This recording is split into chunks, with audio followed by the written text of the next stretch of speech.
Suyuti, इसलिए सबकी कब्रों में नूर है, सबकी कब्रों में हुजूर आए थे। कहा अच्छा तेरी कब्र में ज्यादा नूर क्यों है? मेरी कब्र में जो ज्यादा नूर है वो इस बेस पर है, रीजन सबब वजह ये है कि मेरी कब्र में हुजूर आए भी थे, मुस्कुराए भी। फलस्तीन के 10 साल के बच्चे से पूछा गया कि बड़े होके क्या बनेंगे? उसने मुस्कुरा के कहा, मियाँ ये सवाल किसी और से करो, इसराइली बच्चों से करो। हम बैतुल मुकद्दस के मुहाफिज हैं, हमारी उम्र 10 साल की है, तुम हमसे पूछते हो बड़े होके क्या बनोगे? हम वो खुशनसीब हैं जो बड़े होने से पहले ही शहीद हो जाया करते हैं। सबसे आला वो औला हमारा नबी, किसी दूसरे के लिए आपने जगह ही नहीं छोड़ी। फरमाते हैं सबसे आला वो औला हमारा नबी, सबसे वाला वो वाला हमारा नबी। अल्लाह ने सबसे पहले अपने नूर से अपने हबीब के नूर को पैदा किया और उस नूर के तवस्सुल से पूरी कायनात की तख्लीक फरमाई। फिर सबसे आखिर में उस नूर को नबियों का सरदार बना के मक्के शरीफ में अम्मी आमिना के शिकम से जाहिर फरमाया। मेरा इमाम कहता है नूर अव्वल का शम्मा फिरोजा हुआ, बज़्म आखिर का चमका हमारा नबी। वो नबी जिसके कदम की बरकतें उस शहर में आई जहाँ के लोग पत्थर के, बातें पत्थर की, मिजाज पत्थर का, लहजे पत्थर के, माबूदाने बातिल पत्थर के, उनकी सोच पत्थर की, उनकी फिक्र, उनके ख्यालात पत्थर के, लेकिन हुजूर के कदम की बरकतें देखें। मेरा इमाम कहता है सब चमक वाले उजलों में चमका किए, अंधे शीशों में चमका हमारा नबी। हुकूमतें कहती हैं कि मेरी निगरानी में माजूर और अपाहिज बच्चों की तादाद में कमी लाने के लिए पोलियो के 2 ड्राफ्ट बनाए गए हैं। उनके इस्तेमाल से बच्चे विकलांग, माजूर, अपाहिज नहीं होंगे, लेकिन फिर भी ऐसा हमारे और आपके घरों में होता है। ये हुकूमतों की तरफ से 2 बूंद के कमाल आप रोज देखते रहते हैं, लेकिन अल्लाह ने अपने हबीब के जिस्म पाक से मस होने वाले 2 पसीने के कतरे से जन्नत की 2 नहरें बना रखी हैं। एक को कौसर कहा, एक को सलसबील। मेरा इमाम कहता है जिसकी 2 बूंद हैं कौसर और सलसबील, है वो रहमत का दरिया हमारा। आपको फख्र से कहना चाहिए है वो रहमत का दरिया, ऊंची बोले है वो रहमत का दरिया। आपसे पूछा जाए कितने अंबिया कराम, आप कहते हैं कमो बेश का लफ्ज़ इस्तेमाल करते हैं। मेरे इमाम ने भी यही कहा, क्या खबर कितने तारे खिले छुप गए पर न डूबे न डूबा।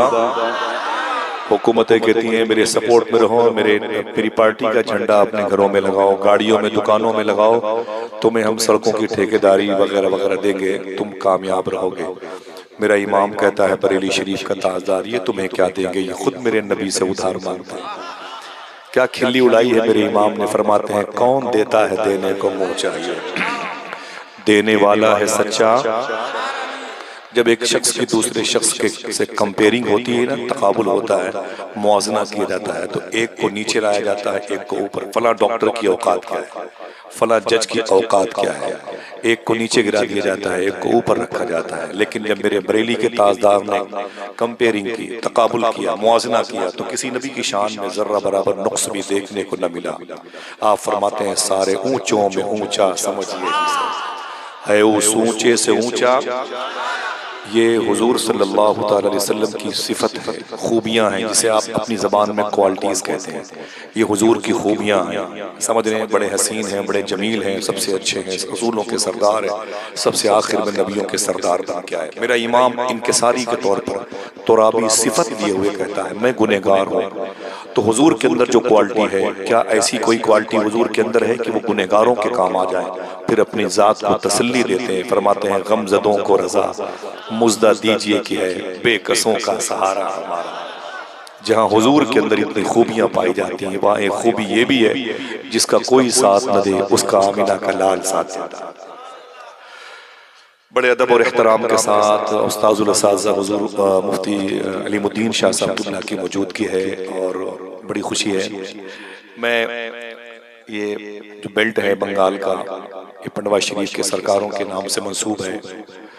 मुझे बड़ी खुशी होती है कलकत्ता और हावड़ा शहर में जो बड़े बड़े बुजुर्ग दीन हैं उनके तवस्सुल से। मैं बहुत कम आ पाता हूँ, पूरे साल में कभी 2-4 मरतबे लोग दावतें देते हैं जारोब कशी की, लेकिन ये शरफ मेरे हिस्से में नहीं आने पाता। मैं ऐसे ही कहीं दूर किसी नेहा खाने में बैठ के थोड़ी देर बातें करके अपनी रात को सुबह के दामन में बेबस्त कर देता हूँ। लेकिन मोहतरम मखदूम गिरामी हाजी जाकिर हुसैन साहब क़िबला की मोहब्बत थी और बिलखुसूस नायाब भाई का बड़ा प्रेशर था कि बड़े मुखलिस लोगों से मुलाकात का शरफ हासिल हो सकता है, आप एक सफ़र कर लें। तो फिर मैंने सरखम करके आप सबकी समातों की दहलीज पर अपनी आमद का चिराग रोशन किया है।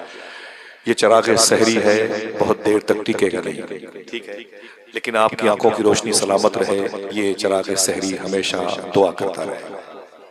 मैं एक मुसाफिर हूँ, अभी हूँ चला जाऊँगा। मेरी पहचान वही है जो मेरे बड़े भाई निज़ामत की दुनिया में बहुत ही मोतबर नाम, यूँ कहिए सबसे मोतबर नाम। शायरी और निज़ामत दो अलग अलग चीज़ें हैं, लेकिन कभी कभी सोचा जाता है कि उनकी शायरी अच्छी है या निज़ामत, तो फिर लगता है कि दोनों का मुकाबला कोई तीसरा नहीं कर सकता है।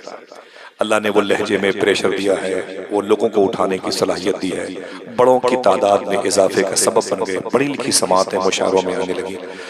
मेरे बड़े भाई मोहतरम नकीब अहले सुन्नत मोहतरम हसन रज़ा अतहर साहब क़िबला, मुझे खुशी है, अल्लाह का शुक्र है कि मैंने बहुत सारी रातें, महीने, शब, साल इनके कदम के नीचे गुजारे हैं शहर इलाहाबाद में, जिसे हुजूर गौसुल आलम मुनव्वर शाह इलाहाबादी का दयार कहा जाता है। वहीं से एक दूसरे के करीब बैठ करके फ़िक्र रज़ा की बसीरतों के शामियाने के नीचे बैठने वाले मुसाफिरों की भीड़ को देखने की ख्वाहिशों की दुआएं मांगी गई थी।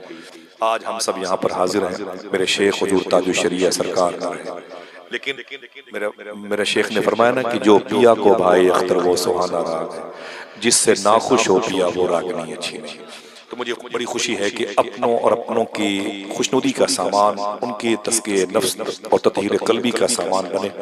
नायब मंजर साहिबान ने उनकी निज़ामत में मौलाना अनारुल शेख साहब जो यहाँ के खतीब इमाम हैं, मैं सबको बारी बारी मिंबर के उलमा को उनकी कदमबोसी करते हुए मुबारकबाद पेश करता हूँ। मैं इस लायक नहीं हूँ, बस दुआ करे अल्लाह मेरा ईमान पर खात्मा कर। मैं मुफ्ती नहीं हूँ, मैं डॉक्टर नहीं हूँ, मैं अल्लामा नहीं हूँ, सब कुछ हो सकता हूँ, बस ईमान पर खात्मा हो जाए बस, ठीक है।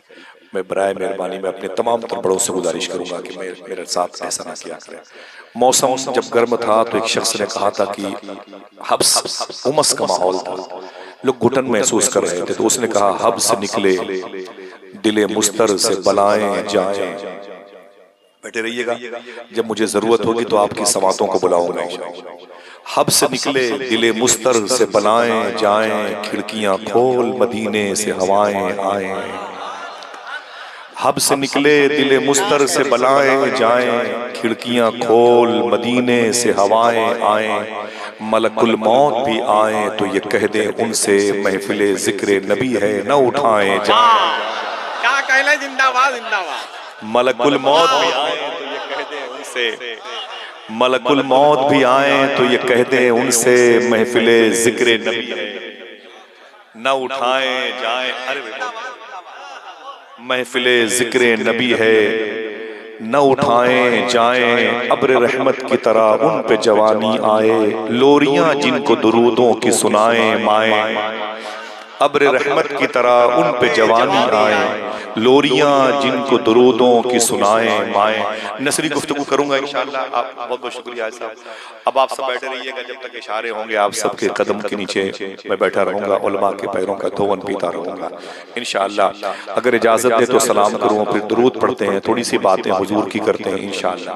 कोई पैगाम वगैरह देना नहीं है, बस सिर्फ जिक्र करने की ख्वाहिश होती है, अपने बुजुर्गों की, आका करीम की, सैयदुल कौनैन सल्लल्लाहु अलैहि वसल्लम के जिक्र की ख्वाहिश होती है। अल्हम्दुलिल्लाह रब्बिल आलमीन। एक मनक़बत शरीफ में अपने भाइयों से सुनना चाहता हूँ जो सैयदना शेख के हवाले से माशाअल्लाह। हुजूर गौस पाक की बात है, हुजूर गौस पाक का फैज़ान तो हमें हमारे पीर खाने बरेली शरीफ से मिला है माशाअल्लाह। जो सबसे बड़ी दौलत मिली है आला की बारगाह से, वो गौस पाक की मोहब्बत है। अल्लाह ताला इस नेमत की चादर को और कुशादा फरमा, अल्लाह का शुक्र है। अभी तकरीबन नवंबर के पहले वाले हफ्ते में बगदाद शरीफ से वापसी हुई और फिर इंशाअल्लाह 1-1.5 महीने के बाद हुजूर गौस पाक ने चाहा तो बगदाद जाना होगा। अल्लाह का शुक्र है, उलमा किराम की कदम की बरकतें हैं। जो साल इससे पहले गुजरा, मैं उस साल तकरीबन अतर भाई 4 मरतबे बगदाद शरीफ गया था गौस पाक की बारगाह में। इसीलिए जलसों में जाता हूँ कि बगदाद जाने का इंतजाम हो जाए। फिर सोचता हूँ वहां जाके काश बगदाद में घर अपना बनाते जाते, देखते आपके दरबार को आते जाते। वापस हो रहा था तो मुझे राहत का शेर याद आ रहा था इस जमीन पे। उसने कहा था, हाथ खाली है तेरे शहर से जाते जाते, जान होती तो मेरी जान लुटाते जाते। क्या कहले, जिंदाबाद।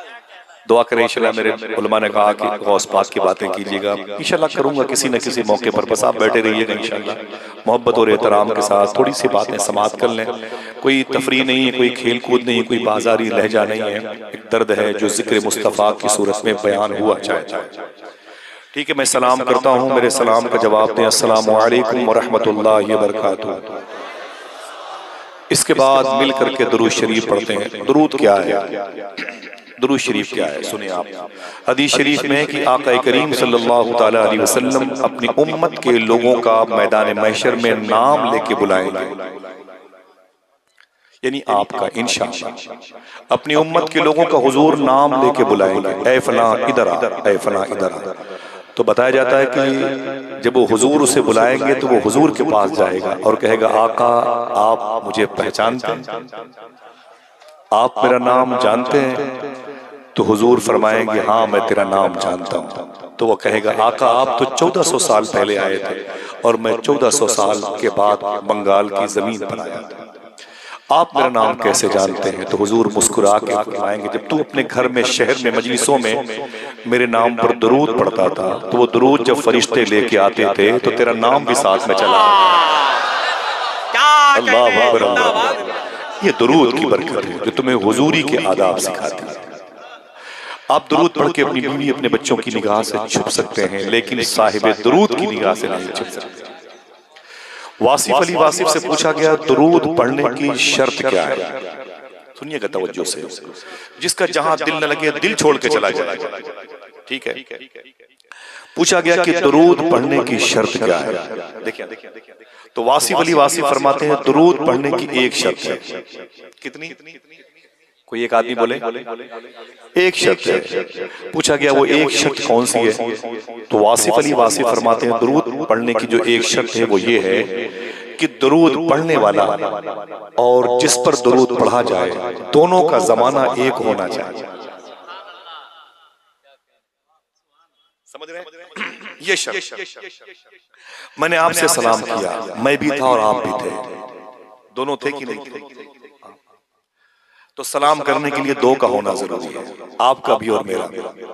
ठीक ऐसे ही दुरूद पढ़ने के लिए आपका भी होना जरूरी है और हुजूर का भी होना जरूरी है।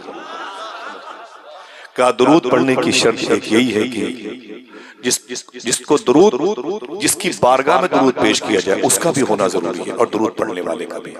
उसने कहा, तो इसका मतलब है कि हम दुरूद ना पढ़ें, इसलिए कि हम तो हुजूर के जमाने में नहीं थे। तो वासिफ साहब फरमाते, तुमने सच कहा, तुम हुजूर के जमाने में नहीं थे, लेकिन ये भी हकीकत है हुजूर तो तेरे जमाने में है। ये भी हकीकत है कि हुजूर तो तेरे जमाने में है। कहा, हुजूर इस जमाने में है, सबूत क्या है? कहा, चांद चमकता है, यही इस बात का सबूत है कि हुजूर है। सूरज निकलता है, यही इस बात का सबूत है कि कोई है जिसकी वजह से निकलता है। बगैर किसी खंबे, बगैर किसी पिलर के अल्लाह ने आसमान को रोक रखा है, इसका मतलब कोई है जिसकी वजह से रोक रखा है। जमीन का बैलेंस कायम है, इसका मतलब कोई है जिसकी वजह से कायम है। पता चला हुजूर कायनात की जान है, बकौल फाजिल बरेलवी, जान है तो जहां। क्या कहा शायर ने? हट जाएं अगर रसूल खुदा दरमियान से, लाखों बलाएं टूट पड़े आसमान। यही सवाल हुजूर सैयदी अशाह सूफी सुल्तान मियां शाह साहब क़िबला से किया गया, दुरूद पढ़ने का तरीका क्या? बैठे रहिए। दुरूद पढ़ने का तरीका क्या है? फिर से रिवर्स कर दूं, दुरूद पढ़ने का तरीका क्या है? तो सूफी साहब फरमाते हैं, दुरूद पढ़ने का एक तरीका। पूछा गया वो क्या? आप फरमाते हैं कि ऐसे दुरूद पढ़ो, जो तरीका है ऐसे दुरूद पढ़ो जैसे फरमाया हुजूर ने तुम नमाज पढ़ो। यही तरीका दुरूद पढ़ने का है। पूछा गया वो कैसे, क्या तरीका है दुरूद नमाज पढ़ने का? तो आप फरमाते हुजूर ने ऐसे नमाज पढ़ो या तुम खुदा को देख रहे हो या खुदा तुम्हें देख रहा है।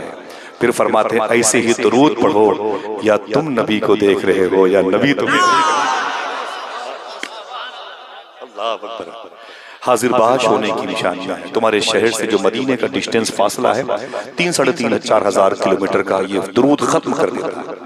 तुम्हारी गुर्बत, तुम्हारी मुफलिसी का मजाक उड़ाने वालों की आंखों की रोशनी चली जाती है और तुम्हारी आंखों में इजाफा होता है दुरूद पढ़ करके। बच्चियां जिनकी शादी नहीं होती है, अच्छे रिश्तों की मुंतजिर होती हैं, दुरूद पढ़ करके अर्श आज़म के मिराज की रात सैर करने वाले नबियों के सरदार, रसूलों के सरदार, वो सरवरे किश्वरे रसालत जो अर्श पर जलवागर हुए थे, अर्श आज़म के दूल्हा की मोहब्बत भरी निगाहों की दस्तरस में वो मुक़य्यद हो जाती है। ये दुरूद का कमाल है। आप हो कहीं भी, दुरूद पढ़ के हुजूर की बारगाह में जा सकते हैं, आक़ा करीम की बारगाह में हाजिर हो सकते हैं। अब एक बात सुने, इसके सबूत के तौर पर भाईजान एक मिनट बैठे, बच्चे खामोश हैं, ठीक। अब दुरूद का कमाल देखें। ये बातें मैंने बताई हदीस शरीफ की, वासिफ साहब की और सूफी साहब की। दुरूद अगर किसी ने अपने घर में पढ़ा तो फिर उसका रिजल्ट क्या मिला? एक आशिक है, गरीब है, उसका कारोबार बहुत छोटा सा है, कपड़ों का कारोबार करता है, छोटा सा कारोबार कपड़े का, लेकिन उसके अंदर एक सिफत है, खूबी है। वो क्या? जब वो कपड़ा अपने सर पे कट्ठर लेके चलता था तो दुरूद पढ़ते हुए जाता था। कोई पूछता क्या बेचते हो, तो पहले दुरूद पढ़ता था, फिर बताता था कि कपड़े बेचते हैं। कीमत कितनी है, तो दुरूद पढ़ के उसकी कीमत बताता था। जब पैसों का लेन देन होता, दुरूद पढ़ के होता था। कपड़े को तय करता, समेटता तो दुरूद पढ़ करके, वापस घर आता तो दुरूद पढ़ते वापस आता। सोने से पहले बिस्तर पर हुजूर को याद करके सोता था, दुरूद पढ़ के सोता था। उठने के बाद वजू करके हुजूर पर दुरूद पढ़ता था। ऐसे ही माहों साल महीने शब गुजरते रहे। वो कहता है कि एक दिन मैं अपने घर में सो रहा था, दुरूद पढ़ के सोया तो मेरे ख्वाब में हुजूर तशरीफ लाए। जरा सिर्फ इतना मुझे बता दें कि हुजूर आ सकते हैं कि नहीं? जिसका अकीदा है जरा जोर से बोले, आ सकते हैं कि नहीं? आ सकते हैं। तभी तो आपने दुआ मांगी है, सुना है आप हर आशिक के घर तशरीफ लाते हैं। मेरे घर में भी हो जाए चरागा, ऊंची बोले, मेरे भी घर में हो जाए चरागा या रसूल अल्लाह। लेकिन अफसोस ये है कि हम मोबाइल के सहारे से सोते हैं। रात के 1 बजे बीवी के कमरे से, बहू के कमरे से, बेटे के कमरे से, बेटियों के कमरे से गाने बजाने की आवाज आती है। बाप ने मस्जिद में दुआ मांगी है, सुना है आप हर आशिक के घर तशरीफ लाते हैं। मेरे भी घर में हो जाए चरागा या रसूल अल्लाह। हुजूर अपनी उम्मत के घरों में आना चाहते हैं, लेकिन दरवाजे हमने खुद बंद कर रखे। सूफी साहब फरमाते हैं कि तुम्हारे हाथों में मोबाइल रहता है, रात के 2 बजे 3 बजे तक तुम मोबाइल की स्क्रीन पर फिल्में, नाच गाने देखते रहते हो, हुजूर को याद भी नहीं करते। उंगलियां थक जाती हैं, मोबाइल गिर जाता है, तुम सो जाते हो। सूफी साहब कहते हैं तुम तो सो जाते हो, लेकिन रात भर मदीने वाले आका तेरे दुरूद का इंतजार करते रहते। समझ रहे हैं आप? वो कहता है कि मेरे ख्वाब में हुजूर तशरीफ लाए। जरा मोहब्बत से कह दें सुभान अल्लाह। बगैर देखे दुरूद पढ़ता था, अब तो देख लिया तो खामोश कैसे रहे? कहता है अब देखा तो हुजूर को तो दुरूद याद आ। हुजूर की पेशानी देखी, हुजूर के लब देखे, हुजूर के रुखसार देखे, हुजूर का ज़क़न मुबारक, हुजूर की चश्मे नूर देखी, समात नूर देखी, जुल्फ़े अख्तर देखी। सुभान अल्लाह। तेरा हुस्न मेरी निगाह में बखुदा खुदा की किताब है, तेरी बंदगी तो अलग रही, तुझे देखना भी सवाब है। वो कहता हुजूर को देखा तो मैं दंग रह गया, मैं दुरूद पढ़ने लगा। जब मैंने दुरूद पढ़ना शुरू किया तो हुजूर ने क्या किया?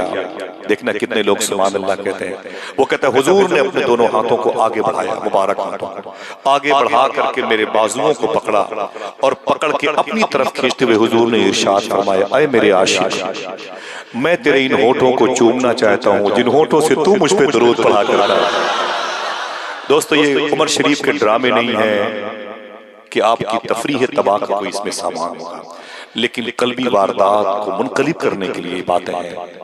नहीं समझ में आएंगी, फिर भी आपको उसका जिक्र लज्जतें अता करेगा, आपको मिठास का एहसास होगा। समझ रहे हैं? नहीं समझ में आएगी फिर भी बैठे रहिएगा थोड़ी देर के लिए। हुजूर ने क्या फरमाया? मैं तेरे इन होठों को चूमना चाहता हूँ जिन होठों से तू मुझ पर दुरूद पढ़ता है। वो कहता है मैं कांपने लगा। मैंने कहा ना ना ना हुजूर, मेरे होठ बड़े गंदे हैं, मेरे होठ नापाक हैं और आपके नूरी होठ हैं, आपके काफूरी होठ हैं। अगर कभी हुजूर का करम हो जाए, हुजूर नजर आ जाए, तो फिर आला हजरत से इजाजत लेके ये कह देना, पतली पतली गुले कुद्स की पत्तियां इन लबों की नजाकत पे। हाँ, वो कहता है कि हुजूर को देखा तो मैं कांपने लगा। मैंने कहा ना ना हुजूर मेरे होठों को न चूमे। मेरे आका फरमाते नहीं मैं तेरे होठों को चूमना चाहता हूँ। वो कहता है मैं कांपने लगा। मैंने कहा जिब्रील को जगाना हुआ तो उन्होंने अपनी पेशानी आपके तलवे से मस की थी। आपका इतना बड़ा मर्तबा है, मेरे गुनाहगार होठों को आप न चूमे। हुजूर फरमाते ना ना मैं तेरी होठों को चूमूंगा। वो कहता है मुझे लगा कि अब बस बस बस हुजूर के दोनों होंठ मेरे होंठ से लग जाएंगे। मुझे लगा अब हुजूर मेरे होंठों को चूम लेंगे। तो मैंने अपना चेहरा घुमा लिया। जब मैंने अपना चेहरा घुमा लिया तो हुजूर के दोनों होंठ मेरे गाल पे चिपक गए। जब गाल पे चिपक गए तो ठंडक महसूस हुई। जब ठंडक महसूस हुई तो मेरी नींद खुल गई। नींद से बेदार हो गया, जाग गया। हुजूर ख्वाब में थे, जागा तो मैंने क्या देखा, मेरी झोपड़ी महक रही है। आप जब खुशबूदार सुन के हो सकते हैं तो वो खुशबूदार देख के क्यों नहीं हो सकते? समझ रहे हैं? वो कहता है मेरी झोपड़ी खुशबूदार थी। मैंने शुक्र के सजदे किए।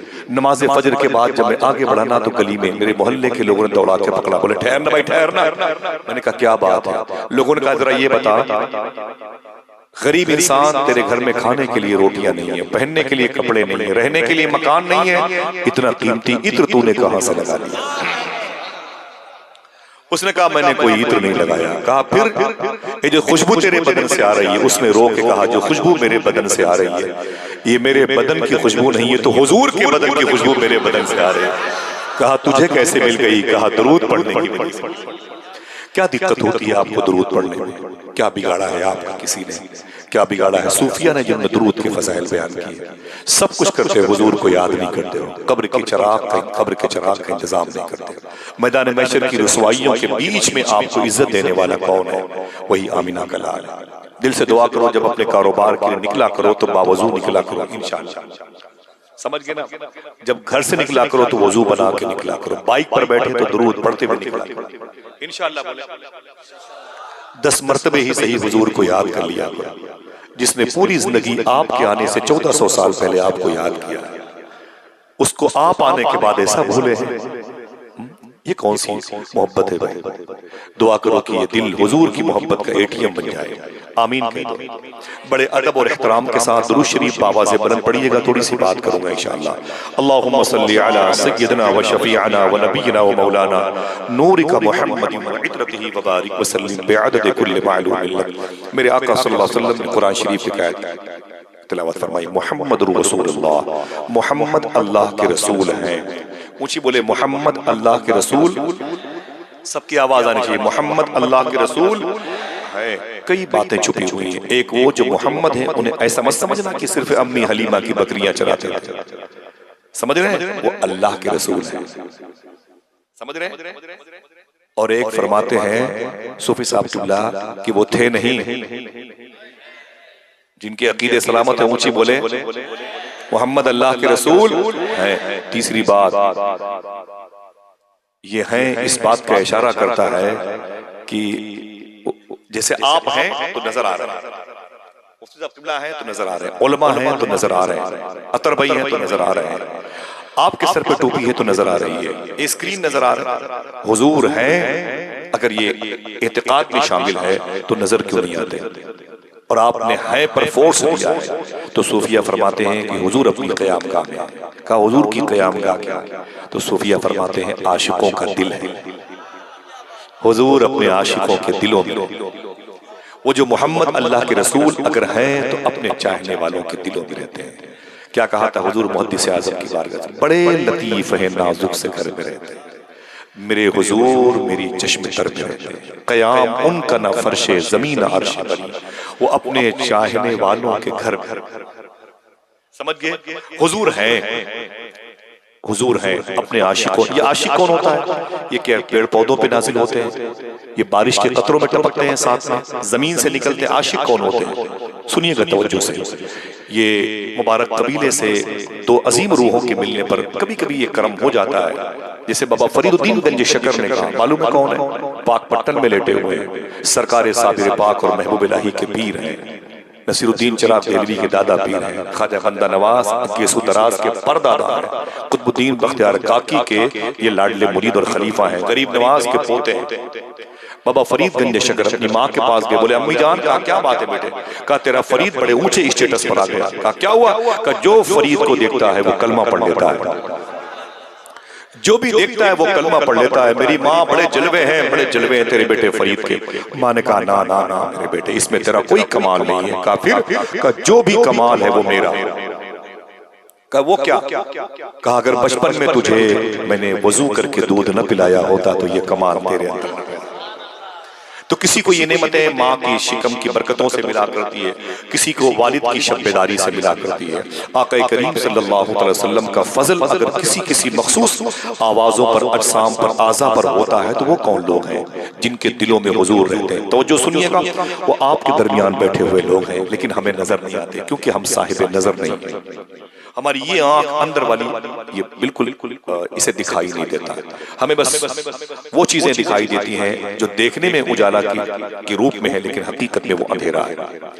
समझ रहे हैं? वो आशिक कौन होते हैं? जिनके दिलों में हुजूर रहते हैं। सुनिएगा, एक दो बातें होती हैं, हुजूर है नजर नहीं आती। इमाम जलालुद्दीन सुयूती फरमाते हैं कि मैं कब्रिस्तान के करीब से गुजरा तो मैंने क्या देखा कि हर कब्र में मुझे रोशनी नजर आई, हर कब्र में मुझे रोशनी, मुझे नूर नजर आया। मोहम्मद अल्लाह के रसूल हैं। मकाम क्या है? आशिकों का दिल। आशिक कैसे होते हैं सुन लें आप। इमाम सुयूती फरमाते हैं कि मैंने देखा कि हुजूर की उम्मत के लोग जिस कब्रिस्तान में थे उनमें हर कब्रों में मुझे नूर नजर आया, रोशनी नजर आई, लेकिन एक कब्र में कुछ ज्यादा ही रोशनी नजर आ रही। एक कब्र नूर से भरी हुई। मैंने बहुत तवज्जो दी, बहुत देर तक उस तरफ मुखातिब रहा, तो बाद में मैंने क्या देखा कि नूर के बादल छटे तो मुझे साहिब कब्र नजर आया, मुर्दा नजर आया। मैंने उससे सलाम किया, उसने जवाब दिया, नाम पूछा, मैंने नाम बताया। मैंने कहा ये बता इस कब्रिस्तान के सब मुर्दों की कब्रों में नूर क्यों है? जवाब सुनेंगे। उस कब्रिस्तान के उस मुर्दे ने कहा, ए इमाम सुयूती, इसलिए सबकी कब्रों में नूर है, सबकी कब्रों में हुजूर आए थे। ऊंची बोले, सबकी कब्रों में हुजूर आए थे। कहा अच्छा तेरी कब्र में ज्यादा नूर क्यों है? तेरी कब्र में ज्यादा नूर क्यों है? तो वो कहता है, देखना कितने लोग हैं जो सुभान अल्लाह कहते हैं। वो कहता है कि मेरी कब्र में जो ज्यादा नूर है वो इस बेस पर है, रीजन सबब वजह ये है कि मेरी कब्र में हुजूर आए भी थे, मुस्कुराए भी थे। आए हाय हाय, जरा मोहब्बत से कह दो सुभान अल्लाह। हुजूर मेरी कब्र में आए भी थे और मुस्कुराए भी थे।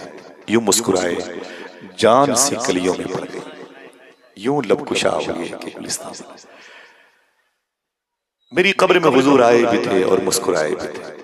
क्या कहता शायर ने? रुख से नकाब उठाओ बड़ी देर हो गई, माहौल को तिलावत कुरान किए हुए। कहा अच्छा ये बता तेरी कब्र में हुजूर मुस्कुराए क्यों थे? जवाब सुनिएगा। वो कहता है बेस ये है, मेरी छोटी सी दुकान है, मरने से पहले छोटी सी मेरी दुकान थी, मैं उस पर बैठता था और शाम तक जो भी मुझे छोटे मोटे पैसों से जमा करने की तौफीक होती थी वो करता था। लेकिन जब शाम को अपनी दुकान बढ़ाता था, मामूल के मुताबिक करता था, दुकान बंद करता था, तो 1 रुपया दिन भर की कमाई का निकाल कर एक झोले में डाल देता था और 12 महीने तक वो झोले में 1-1 रुपए हर दिन डालता रहता था। लेकिन जब हुजूर की पैदाइश का महीना आता था तो वही पैसा मैं हुजूर की मिलाद पे खर्च किया करता था। इसलिए हुजूर ने मेरी कब्र पे आके मुस्कुराया। जरा मोहब्बत से कह दो सुभान अल्लाह। देखिए वो आशिक होते हैं ऐसे, कितने दाना, कितने फहम और कितने साहिब बसीरत वाले होते हैं। उनका कोई अमल लायक तरदीद नहीं होता है, बल्कि लायक तकलीद हुआ। मोहम्मद रसूलुल्लाह, मोहम्मद अल्लाह के रसूल। अकीदा है तो ऊंची बोलो, मोहम्मद अल्लाह के रसूल हैं।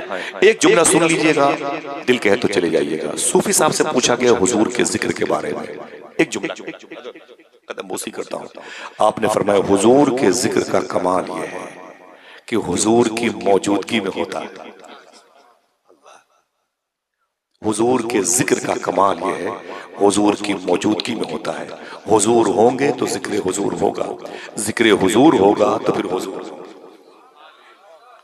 न हम हो न आप, किसी की जरूरत नहीं है जिक्र हुजूर और हुजूर के मौजूदगी के लिए।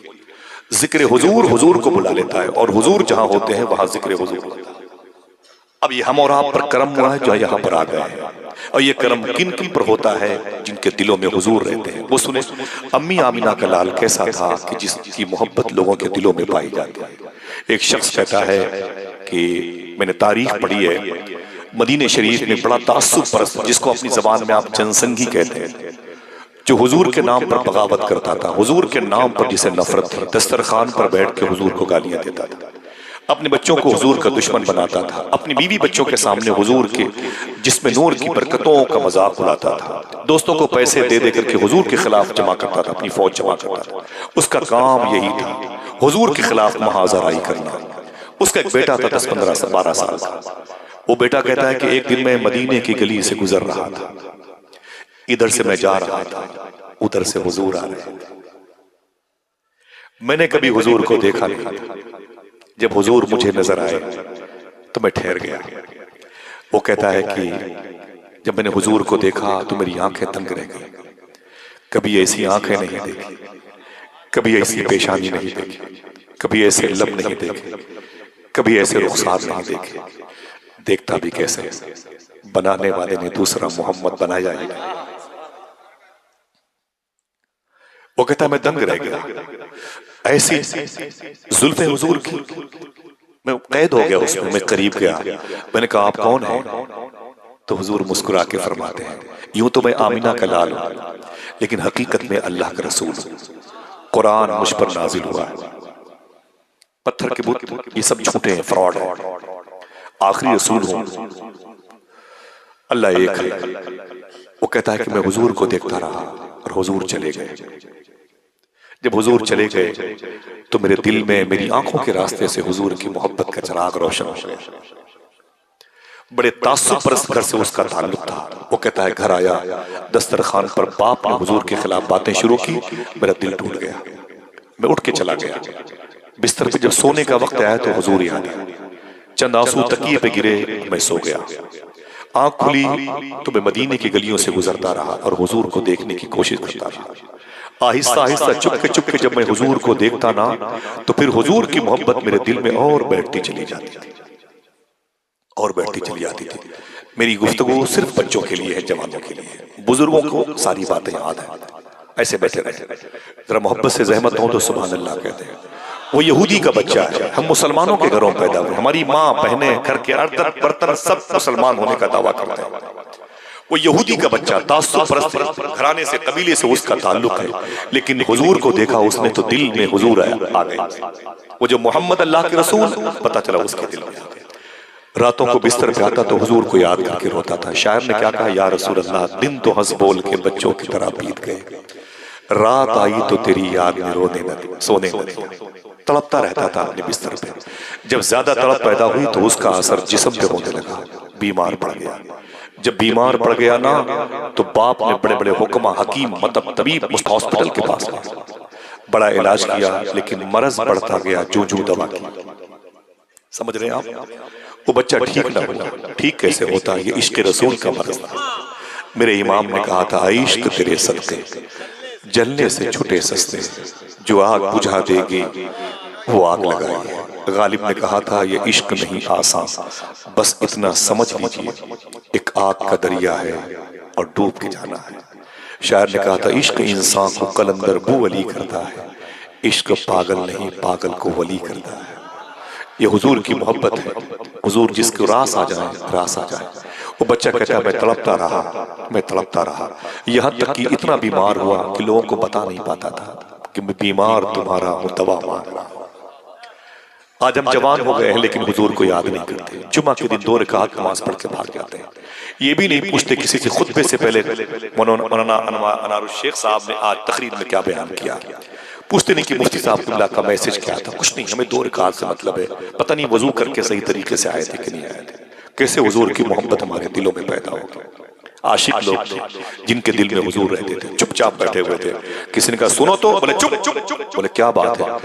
मुझे डिस्टर्ब न करो, अभी मैं हुजूर को याद कर रहा हूँ। समझ रहे? आज हम तवज्जो ही नहीं देते हुजूर की तरफ। वो यहूदी का बच्चा, जनसंगी बाप का एक ऐसा बेटा जिसके दिल में हुजूर आ गए, आंखों के रास्ते से दिल में हुजूर आ गए।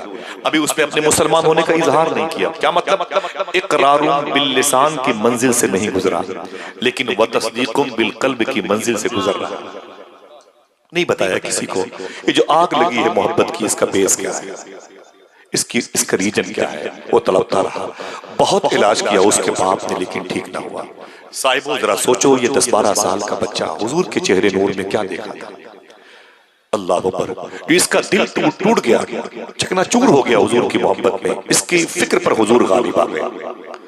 वो बच्चा कहता है मैं बिस्तर पे चला गया। अब बिस्तर और मुझ में कोई फर्क न रहा, इस कदर बीमार हुआ, बाप को यकीन हो गया कि मेरा बेटा मर जाएगा, अब बचेगा नहीं, अब मेरा बेटा बचेगा नहीं, अब मर जाएगा।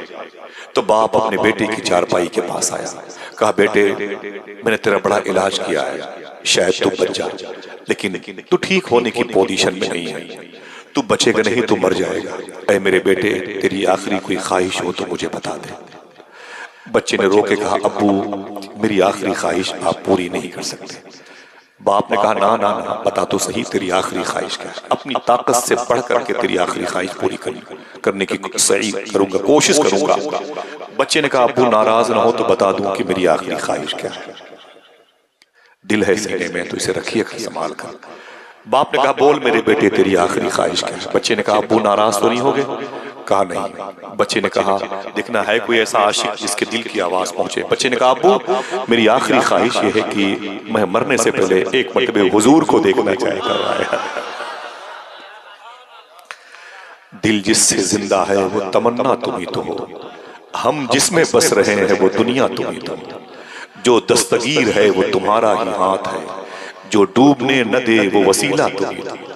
हमारे पास क्या है, सब तो हुजूर, सब कुछ तो हुजूर है। जब इतना सुना तो बाप नाराज हो गया, ओफो तू मुसलमानों के नबी से मोहब्बत करता है। बेटा कहता है अब्बू बहस का वक्त नहीं है, रूह निकल जाएगी, हुजूर को बुला दीजिए।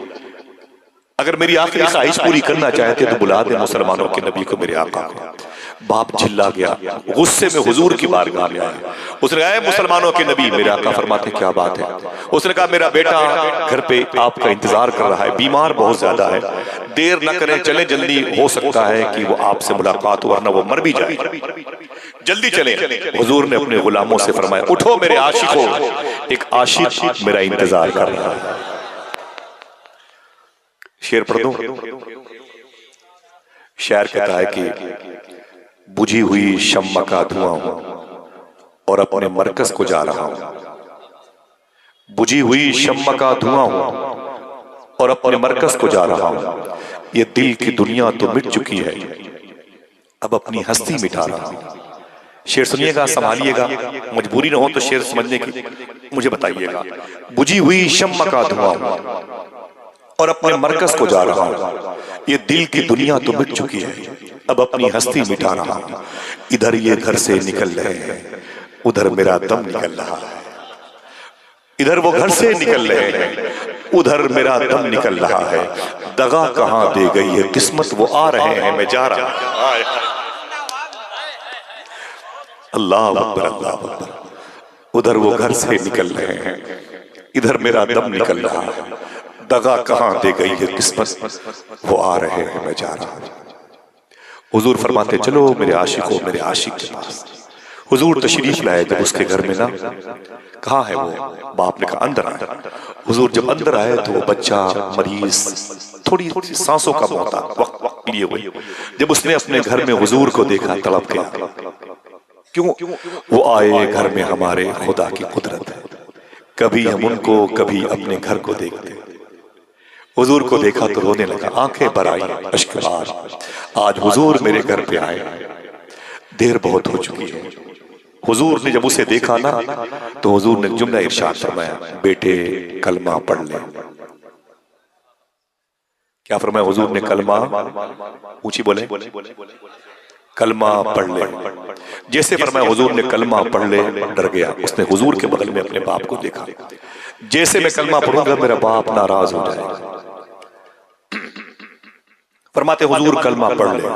उसने अपने बाप को देखा, डर के मारे, बाप नाराज होगा लेकिन जैसे फरमाया हुजूर ने कलमा पढ़ ले, जब उसने बाप को देखा तो बाप के दिल को रब ने बदल दिया। बाप ने कहा पढ़ ले बेटा पढ़ ले, ये तेरी किस्मत है, ये तेरे घर आएगा, ये तेरी किस्मत है, तेरे घर आएगा।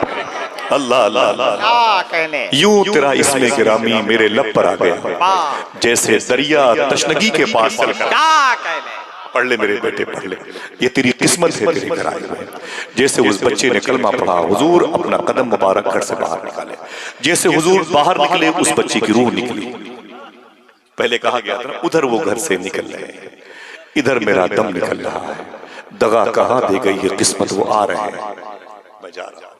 जैसे हुजूर बाहर निकले, उसकी रूह निकली। बाप दौड़ा, आए मुसलमानों के नबी, मेरा बेटा मेरे काम का नहीं, उसे ले जाएं, अपने मजहब के मुताबिक उसके कफन दफन का इंतजाम करें।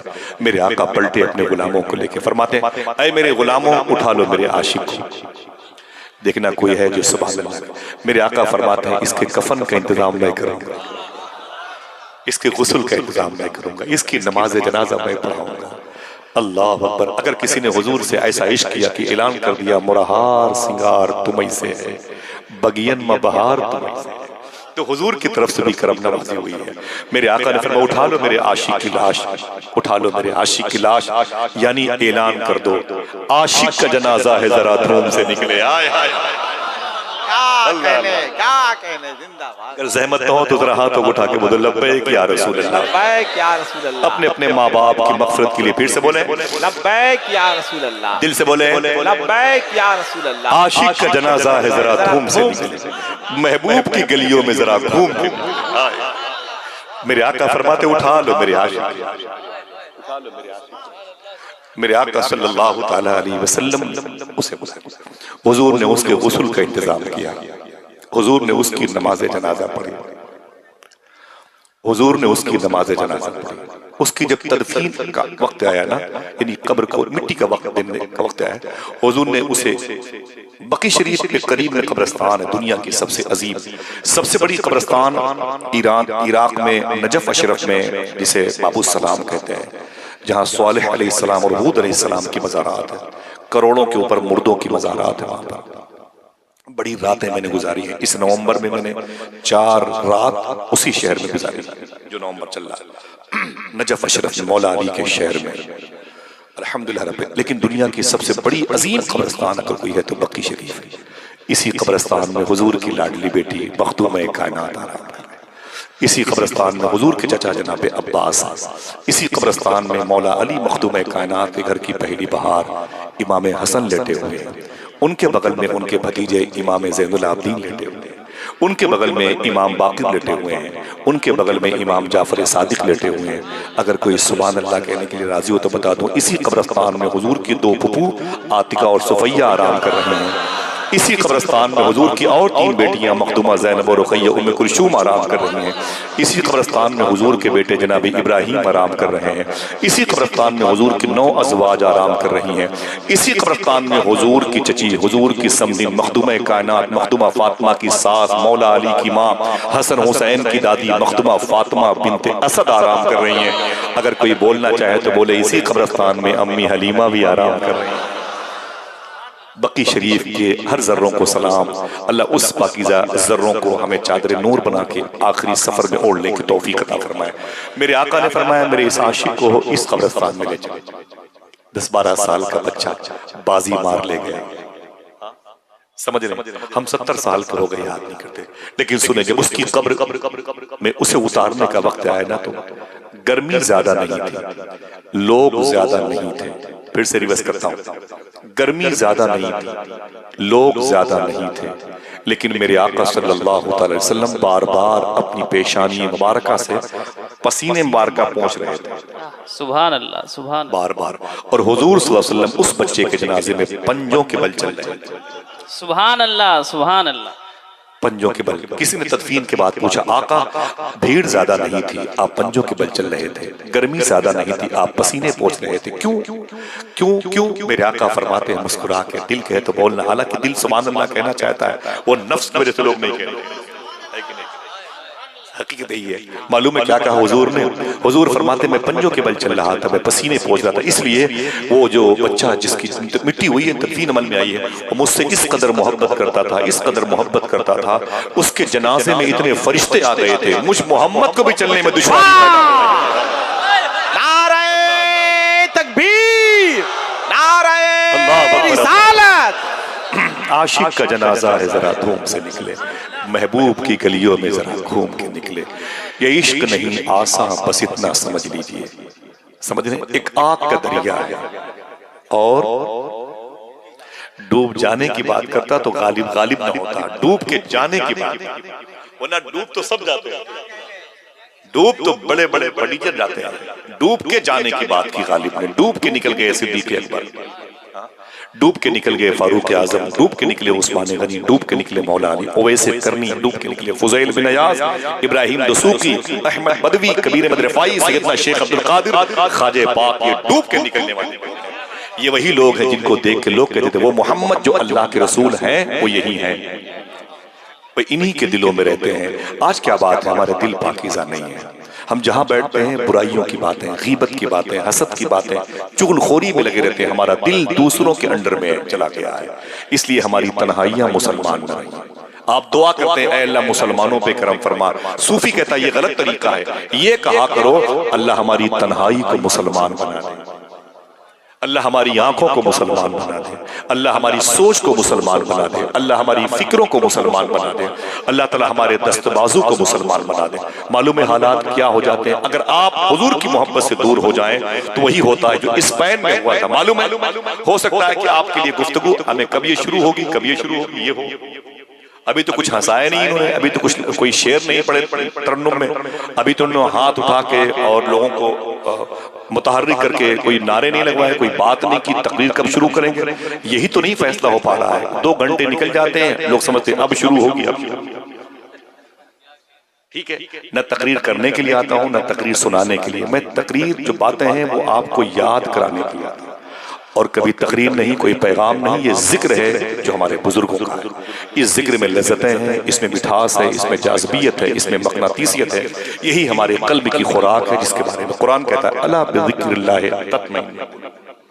समझ रहे हैं आप? मालूम है क्या हुआ, यही स्पेन के मुसलमान थे, मुसलमान थे तो स्पेन में था। दुनिया की सबसे बड़ी तारीखी जामे मस्जिद इसी स्पेन में थी। रोजाना मगरिब की नमाज के बाद जब चिराग उस मस्जिद में जलाया जाता था तो 40 मन सरसों का तेल उस मस्जिद में लगता था एक रात। इतनी बड़ी मस्जिद थी, लेकिन जब मुसलमानों को हुजूर की बातें अच्छी ना लगी, मुसलमानों को हुजूर की बातों से मोहब्बत ना रही, मुसलमानों को लोड लगने लगी हुजूर की बातें, मुसलमानों को गिरां गुजरने लगी हुजूर की बातें, तो मस्जिद से रसूल से दूर हो गए। जब मस्जिद सजाई गई तो पत्थरबाजी करने लगे, जब हुजूर का नाम आया तो मजाक उड़ाने लगे। थे मुसलमान जाहिरी तौर पर, लेकिन सिर्फ आधार कार्ड पे। जब हुजूर की बातें होती तो वो अपनी बातें करते थे। फिर क्या वो मालूम है, 2.5 दिन में इस स्पेन में 3.5 लाख मुसलमानों को ज़बह किया गया। 2.5 दिन में 3.5 लाख मुसलमानों को ज़बह किया गया। स्पेन से इस्लाम खत्म हो गया, कुरान पढ़ने पर पाबंदी हो गई। दुनिया की सबसे बड़ी तारीखी जामे मस्जिद जिसे कर्तबा कहते हैं, जो सबसे बड़ी मस्जिद थी, आज वहां पर 70% उस मस्जिद के अंदर शॉपिंग सेंटर खुले हुए हैं और 30% जमीन पर रोजाना हजारों लड़कियों की इज्जतें लूटी जाती हैं। शराब की सैकड़ों दुकानें उसमें पाई जाती हैं, सिर्फ हमारी नाअहली की वजह से, हुजूर की मोहब्बत से दूरी की वजह से। साहिबो, थोड़ा सा वक्त निकालो हुजूर के लिए, आका करीम सल्लल्लाहु अलैहि वसल्लम की मोहब्बत में अपने आप को तन्हा रखो। थोड़े लम्हे के लिए मोबाइल से दूर हो जाओ और कहीं तन्हाई में बैठ के हुजूर को याद करो। हुजूर सल्लल्लाहु अलैहि वसल्लम भूलने की चीज नहीं, हुजूर तो उनके भी काम आएंगे जो कहता है हमें किसी की जरूरत नहीं। हुजूर ने उसका भी साथ दिया जिसने हुजूर को जमीन पे जिंदा नहीं देखना चाहा। हुजूर कैसे लोगों के दिलों में रहते हैं, वो जो मोहम्मद है अल्लाह के रसूल, वो कैसे लोगों के दिलों में। मैंने एक बच्चे की बात की, ये लड़कियां बैठी हुई हैं, माएँ बहनें बैठी हुई, ये समझती है कि बात मौलवियों के पास सिर्फ बूढ़ों की बातें हैं, जवानों की बातें हैं, लड़कों की बातें हैं। हुजूर से मोहब्बत करने वाली कोई लड़की भी आई है जिसके दिल में हुजूर हो, कहा जाए कि वो मोहम्मद जो अल्लाह के रसूल है वो इन माँ बहनों के दिलों में है। तो मैं एक बात कहता हूँ, हाँ हाँ मेरी बहन, हुजूर तेरे दिल में भी है, लेकिन वो कौन लड़की थी? अल्लाह के नबी सल्लल्लाहु अलैहि वसल्लम के इंतकाल के बाद अम्मी आयशा फरमाती हैं, अल्लामा सिराज साहब ने अपनी किताब में लिखा, एक लड़की मेरे दरवाजे पर आ गई, उसने जोर से दरवाजे पर दस्तक दी। मैंने कहा कौन है? तो कहा अम्मी मैं आपकी बेटी हूँ। दरवाजा मैंने खोला तो उसकी आंखें सुर्ख थी। मैंने कहा क्या बात है? तो रोने लगी मेरे करीब बैठ के। उसने कहा अम्मी जब से हुजूर का इंतकाल हुआ तब से मुस्कुराई नहीं, जब से हुजूर दुनिया से चले गए तब से बच्चों की मुस्कुराहट भी गिरा गुजरती है। दिन में सूरज निकलता है ना तो अंधेरे का एहसास होता है, किसी की बातें अच्छी नहीं लगती।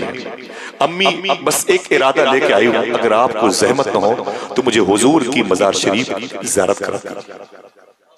मेरी मां बहनों सुनो जी, बैठ जा कोई बात नहीं, बैठ जा कोई बात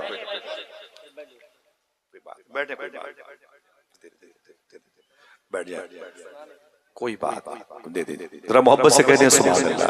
दोस्तों बैठे रहिएगा, एक शख्स के लिए एक शख्स काफी है, ठीक है। उलमा किराम की जूती मेरे सर का ताज है, और आप जैसे संजीदा मिजाज के लोग अगर इस किस्म की गुफ्तगू सुनते हैं तो मेरी नजर में जलसों का मियार बढ़ता ही जाता है। अल्लाह ताला आपको सलामत रखे, आमीन कह दो, हाथों को उठा के आमीन कह दो, तवज्जो दे। बहुत बहुत शुक्रिया आपका, मुझे बड़ा अच्छा लगा। मैंने सोचा भी नहीं था कि ज़बान के एतबार से बड़ा फ़र्क है, और आपकी ये ज़बान नहीं है, मैं आपके कदमों के नीचे बहुत देर तक नहीं बैठ पाऊंगा। लेकिन आप जिस तरीके से बैठे हुए हैं इसका मतलब है कि हुजूर की निगाह में है, आप हुजूर की बारगाह में हुजूरी का शरफ पाए हुए हैं। सुन ले, आज देख ले, कल खुदा की कसम मैदान महशर में इसका बेनिफिट आपको मिलेगा। वो लड़की कहती है अम्मी आयशा से, हुजूर की बीवी से, मुझे बस हुजूर का रोजा दिखा दीजिए, मुझे दरबार मुस्तफा दिखा दीजिए, मैं हुजूर के रोजे को देखना चाहती हूँ। लड़कियां भी हुजूर से मोहब्बत करती हैं, और जो लड़के आज के मजलिसों में आके हंसते ही नहीं, इल्म नहीं है फलस्तीन में क्या हो रहा है। फलस्तीन के 10 साल के बच्चे से पूछा गया, सुन मेरे भाई, पूछा गया कि बड़े होके क्या बनेंगे? उसने मुस्कुरा के कहा, मियाँ ये सवाल किसी और से करो, इसराइली बच्चों से करो, हम बैतुल मुक़द्दस के मुहाफिज हैं, हमारी उम्र 10 साल की है, तुम हमसे पूछते हो बड़े होके क्या बनोगे? हम वो खुशनसीब हैं जो बड़े होने से पहले ही शहीद हो जाया करते हैं। किसी ने कहा कि तेरा साथ तो दुनिया देने से रही, कोई तेरा सपोर्ट नहीं करता। तो फलस्तीनी बच्चे ने कहा, मुझे किसी के सपोर्ट की जरूरत होती तो मैं भी अरब में पैदा हुआ होता, मैं भी हिंद में पाकिस्तान में पैदा हुआ होता, मुझे किसी की जरूरत नहीं है, मेरी मदद के लिए मेरा अल्लाह। समझ रहे? काश इन बच्चों को हुजूर के इस मुबारक बैतुल मुक़द्दस की मुहाफिजत के लिए शहीद होने वालों की कहानियां याद आ जाए। आज फलस्तीन के बच्चे कहते हैं, मेरे कबीले का हर शख्स कत्लगाह में है, मैं बच गया भी तो तन्हाई मार डालेगी। समझ रहे हैं आप? आज की आपके लिए हंसी का सामान है, लेकिन रोज कुरान को टिश्यू पेपर बनाया जा रहा है। रोजाना मुसलमानों की बहनों की इज्जतें इसराइली खिंजीर का गोश्त खाने वाले लूट रहे हैं, और आपके लिए हुजूर की मजलिसें तफरीह कपिल शर्मा की मजलिस करती है। माज़अल्लाह, देखें ये लड़कियां भी हुजूर से मोहब्बत करती हैं। ये वो लड़कियां थी जिनको देख के कहा जाता था कि इस लड़की के दिल में हुजूर है। वो जो मोहम्मद अल्लाह के रसूल है वो कहाँ है? तो आवाज आती थी, एरो घूमता था इसी के दिल में। हुजूर के होने का पता बताती थी लड़कियां भी। आज हालात बड़े खराब हो गए, मुसलमानों की लड़कियां गैरों के साथ चली जाती हैं, दुरूद पढ़ने वाले वो होठ खिंजीर का गोश्त खाने वालों से चिपक जाते हैं। इनका जिम्मेदार कौन है? मुझे बताएं, इसका जिम्मेदार कौन है? आपका मुआशरा, आपकी तहजीब, आपकी सोच। जब आपको सीखने का वक्त आता है तो आप हंसी और मजाक के दायरे में आते हैं। वो लड़की कहती है, अम्मी मुझे हुजूर का रोजा दिखा दीजिए, दरबार मुस्तफा देखना चाहती हूँ। अम्मी आयशा फरमाती, मेरे दिल में मोहब्बत पैदा हो गई, मैंने रोजे मुस्तफा का दरवाजा खोला, और जब अंदर तक मैं दाखिल हुई तो मैंने सलाम किया, अस्सलातु वस्सलामु अलैका या रसूलल्लाह। मेरे पीछे पीछे वो भी आ गई। लड़की है वो, घर में उसके शौहर है, हस्बैंड है, उसके बच्चे हैं, घर में उसके माँ बाप सब है, लेकिन हुजूर नजर नहीं आए। इंतकाल ज़ाहिरी के बाद उसकी जिंदगी अजीबो गरीब ढंग से गुजर रही है। जैसे उसने हुजूर के रोजे को देखा, अम्मी आयशा कहती हैं, तड़प करके हुजूर की मजार से लिपट गई। जब लिपट गई तो रोने लगी। कभी हुजूर की मजार शरीफ की मिट्टी को उठाती, चूमती, कभी आंखों से लगाती, आका आप कहाँ चले गए? आपकी याद बहुत आती है, आपकी यादें हमारे सीने में बेबस हो चुकी हैं। अल्लाह के रसूल, मैं आपको देखना चाहती हूँ। जब से आप गए हैं आंखों की रोशनी बुझ जाती तो बेहतर था। सारी चीजें हैं लेकिन वो चेहरा नजर नहीं आता। आका मुझ पे करम फरमाए। लड़की कहती है या तो हुजूर आप जहां हैं मुझे वहां बुला लें, या फिर आप वहां आ जाएं जहां मैं हूं। अम्मी आयशा कहती है उसकी तड़प मुझसे देखी ना गई। थोड़ी देर के बाद उसने अपना सर हुजूर के रोजे पे रखा और खामोश हो गई, एकदम खामोश हो गई। और जब खामोश हुई तो थोड़ी देर के बाद मैंने सोचा कि इसे उठा के बाहर कर लें। जब मैंने उस लड़की का बाजू पकड़ा, उसे उठाना चाहा तो मैं खुद बैठ गई। मैं क्या उठाती, मैं खुद बैठ गई। मैंने पूरी ताकत जमा की उस लड़की को उठाने के लिए, रोजे मुस्तफा सल्लल्लाहु अलैहि वसल्लम से मैं खुद बैठ गई। कहा क्यों? तो आप फरमाती हैं जितनी चीख उसकी निकली थी रोजे मुस्तफा को देख करके, मुझे उसके इस मुबारक किस्मत को देख के मेरी चीख निकली वैसी। कहा कैसे? कहा जब मैंने उसे बहुत ताकत जमा करके उसे उठाना चाहा तो उठी नहीं, तो मैंने नीचे उसके नब्ज को पकड़ा तो मैंने क्या देखा, रोजे मुस्तफा से लिपट के वो जब लिपटी हुई थी तभी उसकी रूह उसके बदन से निकल गई। उम्र भर की बेकरारी को करारा ही गया। एक हम है हुजूर से दूर हो गए, एक हम है कि मरने का सामान ढूंढते हैं और कहते हैं हुकूमतें बदल जाएं तो हालात अच्छे हो जाएंगे। हुकूमतों के बदलने से कुछ नहीं होता, नजरियात के बदलने से। समझे दोस्तों, कहाँ जाओगे? अपनी बहनों की इज्जतों को क्यों नीलाम करते हो? तुम्हारा वक्त जो दुरूद पढ़ने का था उसे क्यों खराब कर दिया आपने? क्या क्या दिक्कत है आपके लिए? इतनी अजीम किस्मत पाई आपने कि आपको अल्लाह ने रसूलों के सरदार की उम्मत में रखा, फिर भी हुजूर को भूल गए, फिर भी हुजूर को याद नहीं किया। आपका जो शेवा था आपने उससे अपने आप को अलग कर लिया, जो आपका कैरेक्टर था आपने उससे अपने आप को मुनहरिफ कर लिया। वो जो मोहम्मद है, अल्लाह के रसूल हैं, वो जिनके जिनके दिलों में है वो इंसान है। क्या आपसे पूछता हूं कि हुजूर से जानवर भी मोहब्बत करते हैं? मेरे इमाम ने तो कहा जानवर भी करें उनसे फरियाद, पेड़ सजदे में गिरा कर। हम इंसान हो के हुजूर से मोहब्बत न कर सके, लेकिन खुदा की कसम एक लंबी फहरिस्त है जानवरों की जो हुजूर से मोहब्बत करते हैं। बुरा न मानना, मैं आपके पैरों का धोवन पी के जाऊंगा, लेकिन हंसना नहीं, दिल न कहे तो चले जाना, लेकिन बुरा न मानना, खेल कूद न करना हुजूर की मजलिस में। मैं आपसे सच्ची बात कहता हूं दोस्तों कि हुजूर की मोहब्बत इंसानों के दिल में ना आ सकी, लेकिन हुजूर से मोहब्बत करने वाले जानवरों की लंबी तादाद नजर आती है। अगर इजाजत हो तो बता दूं कि हुजूर ऐसों के कबीले में से किसके दिल में थे? बता दूं आपको, सुनिएगा बस, ना आपको जोर से बोलना है। मैं कहूं आप सुभान अल्लाह कह दें तो दिल कह दो सुभान अल्लाह कह दें, वरना बैठे रहे ना कोई हंगामा है ना कुछ नहीं। कहाँ तो एक आधे घंटे पौन घंटे की गुफ्तगू, फिर कहाँ मुझे निकल जाना है 1000-2000 किलोमीटर दूर। और मैं माफी चाहता हूं आपसे, लेकिन अल्लाह आप सबके बैठने का इस जो सलीका है इसे कबूल फरमा ले। फिर से बोले, मैंने कहा हुजूर से बच्चे मोहब्बत करते हैं, बच्चियां मोहब्बत करती हैं, बूढ़ी औरतें मोहब्बत करती हैं, बूढ़े लोग मोहब्बत करते हैं, सबकी फेहरिस्त मौजूद है। लेकिन एक बात बताता हूं, जब इंसानों के अंदर हुजूर की मोहब्बत निकलती है तो मुझे जानवर याद आता है। यार अजीब बात है, इंसानों के हुजूर से मोहब्बत न कर सका, जानवर हुजूर से मोहब्बत करते हैं। कंजुल उलमा इरशाद फरमाते हैं, आप फरमाते हैं कि जब जंग खैबर के मौके पर मुसलमानों के नबी की क़यादत ने जब खैबर के किले पर मौलाए कायनात ने अटैक किया था और मरहम मारा गया था और खैबर के किले पर इस्लामी झंडा लहराया था, तो बहुत सारी प्रॉपर्टी मुसलमानों के हाथ में आई थी। अनाज, फल, फ्रूट्स, मेवाजात, सोने चांदी के सिक्के, बहुत सारी तलवारें, ज़िरें, सब बहुत सारी चीजें आई थी। और बड़े बड़े कीमती घोड़े, गधे, खच्चर, ये सब हुजूर के गुलामों के हिस्से में आए थे, जिसे माले गनीमत कहते हैं। चुप रहिएगा, बिल्कुल। मालूम है क्या हुआ? वो जब माले गनीमत बटा, जब फौजियों को तकसीम किया गया, वो प्रॉपर्टी तकसीम की गई, वो माल तकसीम किया गया, तो हुजूर के हिस्से में भी कुछ पैसे आए थे। हुजूर के हिस्से में भी कुछ पैसे आए, कुछ सामान आए, कुछ अनाज आए, यहां तक कि हुजूर के हिस्से में एक मुबारक गधा आया था। हुजूर के हिस्से में एक जानवर आया था, एक गधा आया था। सुनिएगा, गधे का लफ्ज़ है, आज के दौर में बड़ी बड़ी गाड़ियां हैं, लेकिन पहले ये गधे, ये खच्चर, ये घोड़े, ऊंटनी, ऊंट, यही इन सवारियों की जगह पे थे। हुजूर के हिस्से में जैसे वो गधा आया ना, मालूम है क्या हुआ? जैसे उस गधे ने हुजूर को देखा, उसकी आंखों से आंसू निकलने लगे। सुने आप, हदीस शरीफ में वो गधे की आंख में आंसू आ, हुजूर ने उसे देखा तो करीब बुलाया, इधर आ। वो गधा करीब आया, हम इंसान हो गए, अशरफुल मखलूकात हो गए, कुत्तों से बदतर हमारी जिंदगी है। अपनी नशिस्तें हुजूर के जिक्र से मामरा, हुजूर की बातों से दूर सजाते हैं। ऐसी जगह बैठते हैं जहां हुजूर याद ना आए। अल्लाह अकबर। और वो गधा, हुजूर फरमाए इधर आ।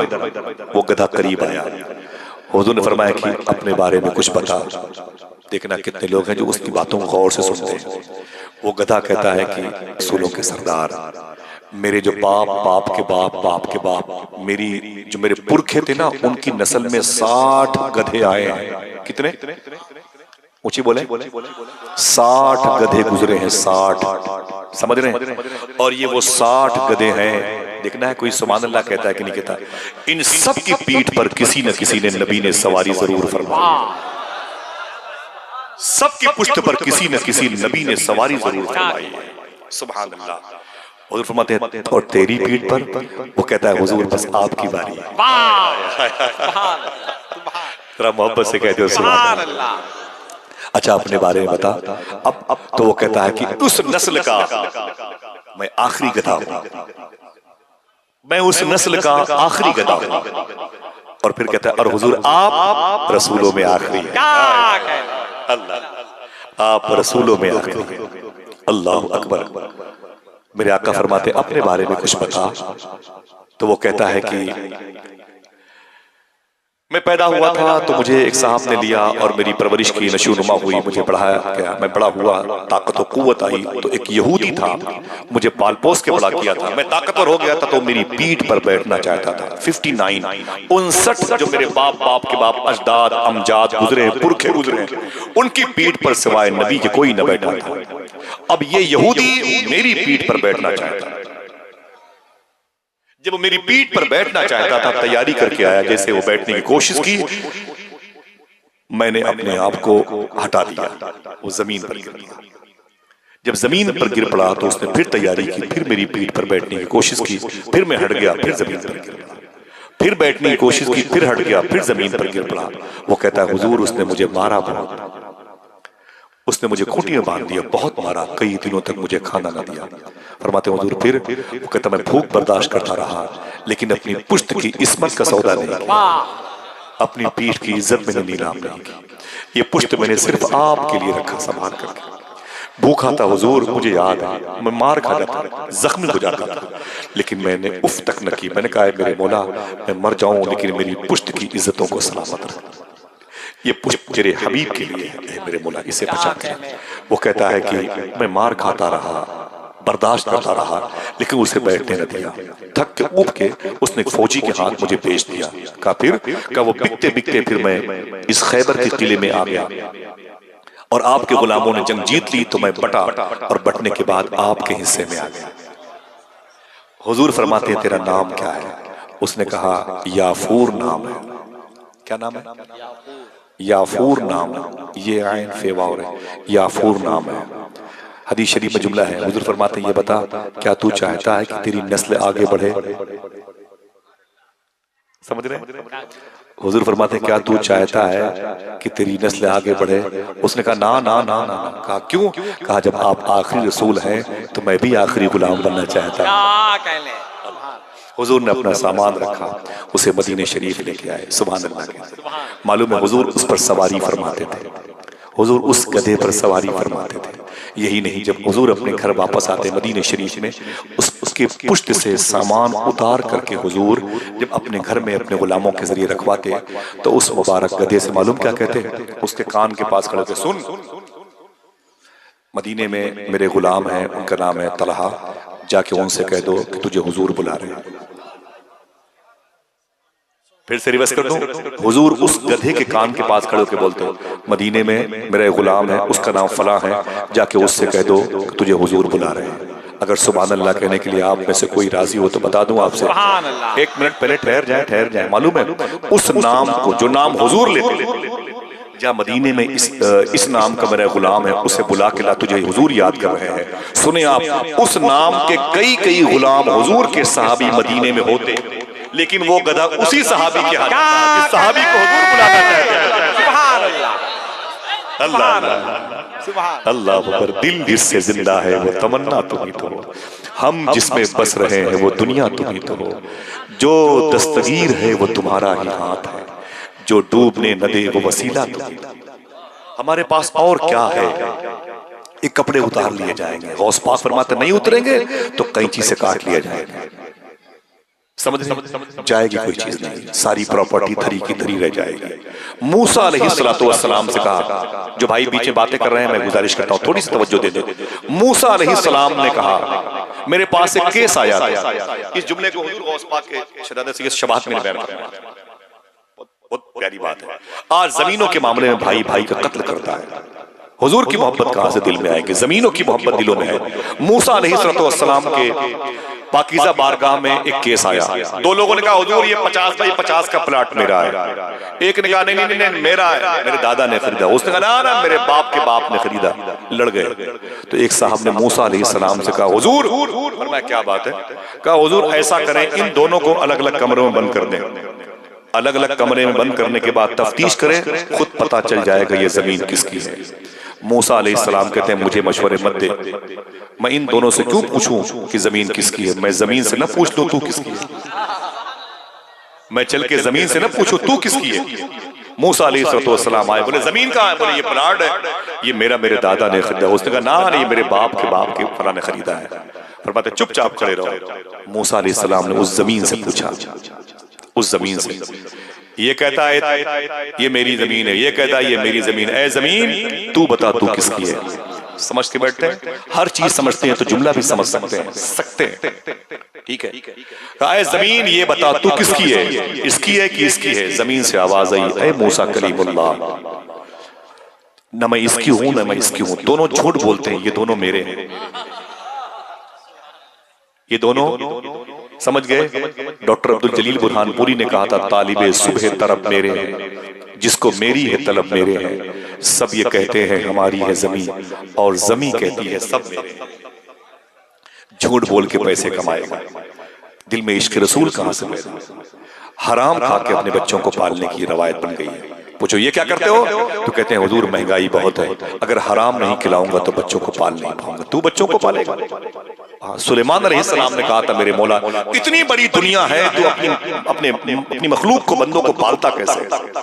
इतनी बड़ी मोबाइल आपके हाथ में 1 लाख रुपए का है, 2-2 लाख रुपए का है। उसी मोबाइल में अमेज़न का जंगल बैठ के अभी बैठे बैठे सर्च कर मेरे भाई अमेज़न का जंगल, और जाओ उस जंगल में देख 2-2 किलोमीटर नीचे की घाटियां हैं, उन घाटियों में ज़ूम करके अंदर चला जा, जाके नीचे देख जमीन के नीचे छोटे छोटे कीड़े कितनी शान से चलते रहते हैं। पूछ उन कीड़ों से तुझे खाना कौन देता है? आवाज आएगी वही तो है जो निजाम हस्ती चला रहा है मेरा खुदा। अमेज़न के जंगल में कोई अस्पताल नहीं है, कोई इंस्टीट्यूट नहीं है, कोई फलाही तंजीम नहीं है, उन्हें खाना कौन देता है? वो क्या हराम का कारोबार करते हैं? मुसलमानों, ये हराम तुम्हारे अंदर से दुरूद की बरकतें निकालता है। उन्हीं के बच्चे बदअकीदा होते हैं जिनके बाप हराम खिलाते हैं। ये वहाबिया दयामना की तादाद बढ़ने का सबब फरमाया सूफी सुल्तान में ने हराम खोरी है। रियल बात समझ रहे हैं आप? कभी देखो सुलेमान अलैहिस्सलाम ने क्या कहा था, इस टॉपिक से हट के बात याद आती, फरमाया ऐ मेरे मौला इतनी बड़ी दुनिया को तू पालता कैसे? मुसलमान और हराम, इश्क रसूल कैसे पैदा होगा? कैसे पैदा होगा? हमने तो पहले बैंड लगा दिया। कहा मेरे मौला बता तो सही, तो दुनिया को पालता कैसे? आवाज आई सुलेमान ये करीब में तालाब है, उसके किनारे चला जा और जा बैठ, और बैठ के मेरी कुदरत के जलवे देख, मैं जमीन की मखलूक को पालता कैसे, मैं कैसे परवरिश करता हूं। अगर आपको ये चीज दूर की लगे ना, तो जाके अपनी माओ से पूछो जिनकी गोद में तुमने 9 महीने जिनके शिकम में गुजारा, पूछो अपनी माओ से। आओ चलो अपने घर चलते हैं, पूछते हैं अपनी माँ से, तो पता चलेगा। सूफी साहब फरमाते हैं अजीब शान है, तू 9 महीने अपनी माँ के पेट में था, माँ खाती थी अपने हिसाब से, माँ खाती थी अपने हिसाब से, लेकिन अल्लाह बच्चे को देता था बच्चे के हिसाब से। अगर बच्चे को माँ के हिसाब से मिलता तो खून बन के बच्चा बाहर आ गया होता, लेकिन अल्लाह ने बच्चे को बच्चे के हिसाब से, ये उसकी कुदरत के जलवे। कहा सुलेमान उठ, तालाब किनारे बैठ जा, मेरी कुदरत के जलवे देख। आप कहते मैं बैठ गया, जब मैं बैठा ना तो मैंने क्या देखा, एक चूंटी आई, उसके मुंह में चावल का दाना था। क्या है का? ऊंची बोले, पूछ के बोले किसी से, चावल का दाना था। वो यूं टहलती थी, यूं टहलती थी। सुलेमान अलैहिस्सलाम कहते हैं मैं उसे देखता रहा। अचानक तालाब के अंदर से एक मेंढक बाहर आया। जब मेढक बाहर आया ना तो चूंटी आगे बढ़ी, उसके पैरों पे चढ़ गई, उसके मुंह के पास गई। मेढक ने अपना मुंह खोला, चूंटी उसके मुंह के अंदर चली गई। मेढक ने मुंह बंद किया, तालाब में डुबकी लगाई, मेढक गायब। ये बैठे रहे। कुछ देर के बाद फिर मेढक बाहर आया। जब बाहर आया तो चूंटी उसके मुंह में थी। अब चूंटी थी लेकिन वो चावल का दाना नहीं था। निकली उसके मुंह से, उसके पैरों के रास्ते से होकर के अपनी बिल सुराख में चली गई। सुलेमान अलैहिस्सलाम ने शुक्र के सजदे अदा किए और कहा, ऐ मेरे मौला, ये तेरी कुदरत क्या है? ये चूंटी, ये चावल के दाने, जाते वक्त होना, वापसी में चावल का दाना ना होना, मेढक के मुंह में जाना, मेढक के मुंह से निकलना, क्या माजरा है? अल्लाह फरमाता है कि ऐ सुलेमान, इस तालाब के बिल्कुल बीचों बीच में एक टापू है, एक जजीरा है, उभरी हुई मिट्टी है, जिसे आप जजीरा कहते हैं, टापू कहते हैं। अल्लाह फरमाता है, सुलेमान, मैंने उस जजीरे पर, टापू पर एक अंधा कीड़ा पैदा किया है। देखना है कितने लोग हैं जो सुभान अल्लाह कह के थोड़ा सा सवाब कमा सकते हैं। मैंने अंधा कीड़ा पैदा किया है। अंधा कीड़ा वो वहीं रहता है। उस अंधे कीड़े को खाना पहुंचाने के लिए मैंने इस मेढक को पैदा किया, इस चूंटी को पैदा किया है। जो परवरदिगार आलम अंधे कीड़ों को पाले, वो अपने हबीब की उम्मत को भूखा मार देगा। साहिबो, सरासर आप नुकसान में हैं अगर आप हराम की तरफ माइल हैं। हुजूर सैयदना शेख ने इरशाद फरमाया था, तुम सच बोलो और हलाल खाओ, बाकी अब बख्शिश की जिम्मेदारी अब्दुल कादिर की। कुछ नहीं करना आपको, अपने बच्चों को जामे अजहर नहीं भेजना है, अपने बच्चों को जामे अशरफिया, जामे रज़ा नहीं भेजना है। समझ रहे हैं? बस आप अपने बच्चों को हलाल खिला दें, अपने बच्चों को सच बोलने की तालीम दे दें, आप कामयाब। इतना तो कर सकते हैं ना भाई।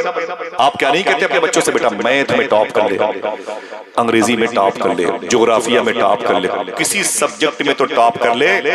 फरमाते सूफी साहब किबला, अपने बच्चे से कभी ये भी कह दिया कर, ऐ मेरे बच्चे, सच बोलने में भी टॉप कर ले, दुनिया में सहाल दे। मैंने पूछा सूफी साहब किबला से कि गौस पाक की सबसे बड़ी करामत क्या है? सैयदना शेख अब्दुल कादिर जिलानी की सबसे बड़ी करामत क्या है? आपने फरमाया कि गौस आजम की दो सबसे बड़ी करामत है। देखना कोई है जो इस बात की तायद करता है। फरमाते हैं गौस आजम की दो सबसे बड़ी करामत है। मैंने कहा वो कौन सी?